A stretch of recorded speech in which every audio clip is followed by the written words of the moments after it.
Arraunerako beharrezko erreminta, hausen da, arraun bat. Nola ingo dugu arraunian, arraunikan gabe. Bate baina goio pentsatuko du ze esan berrik honek arraun batei buruz, baina bai, beti dago zer ikasila.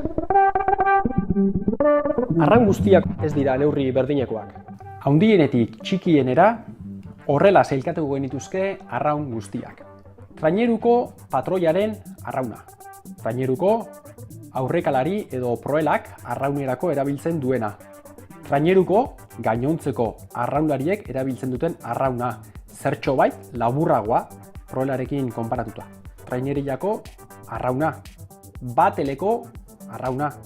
Traineruko proelaren estokea edo arraun txikia. Trainerillako patroiaren arrauna. Bateleko patroiaren arrauna. Eta trainerillako proelaren estokea edo arraun txikia. Guztira, 9 arraun.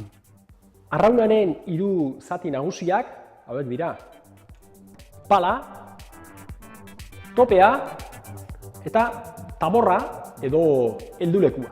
Pala guztiak ez dira berdinak, hauek ere neurri desberdinetakoak egon daitezke. Baina gehientzuenak 18 eta 20 zentimetroko zabalera izaten dute. Luzean berriz, 55 edo 60 zentimetro. Zabalago izan ezkero, urari gehiago helduko dio, gehiago kostako saio pasatzea, baina pasa ezkero txalupazkarrago joango da. Estriborra eta baborra arraunai dagokionez.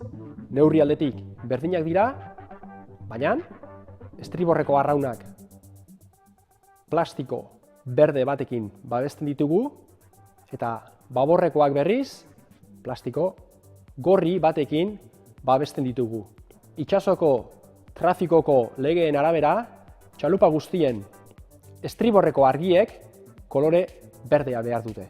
Eta txalupa guztien ababorreko argiek kolore gorria behar dute.